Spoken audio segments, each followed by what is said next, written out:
पौराणिक कहानी 100 रुपये।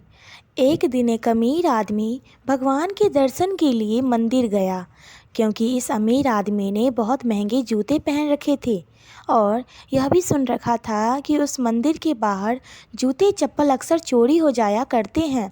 इसीलिए उसका मन नहीं हुआ कि वह ऐसे ही अपने कीमती जूते वहाँ पर छोड़कर जाए। जूते पहनकर वह मंदिर में नहीं जा सकता था और उन्हें ऐसे ही छोड़कर वह जाना नहीं चाहता था। वह बड़ी दुविधा में पड़ गया। थोड़ी देर सोचने के बाद उस अमीर आदमी ने मंदिर के पास बैठे एक भिखारी से बात की। आदमी नई भिखारी को जूते थोड़ी देर के लिए संभालने के लिए दे दी। भिखारी भी उसे बात के लिए राजी हो गया।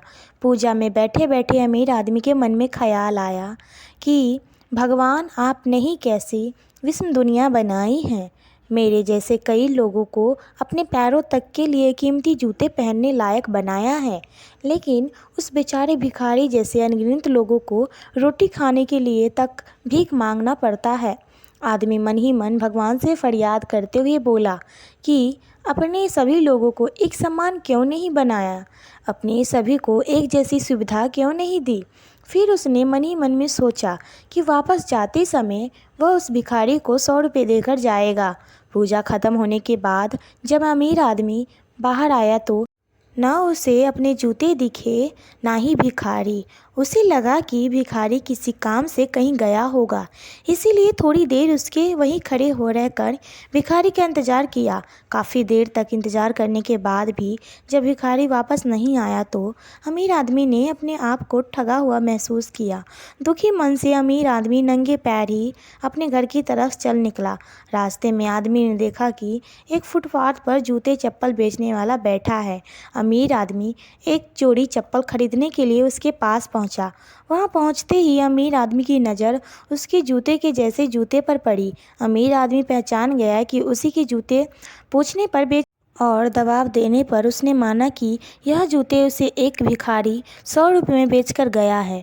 अमीर आदमी बिना चप्पल खरीदे मुस्कुराते हुए वहां से अपने घर की तरफ नंगे पैर ही चल पड़ा।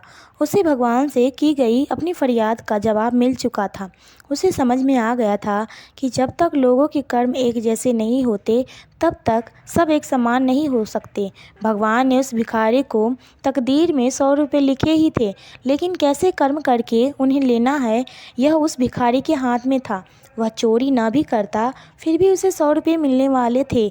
शायद उसके ऐसे ही कर्मों की वजह से भिखारी था। तो दोस्तों, आज की ये छोटी सी कहानी आपको कैसी लगी, प्लीज़ हमें कमेंट बॉक्स में बताएं। कहानी पसंद आए तो प्लीज़ चैनल को लाइक, शेयर एंड सब्सक्राइब करें।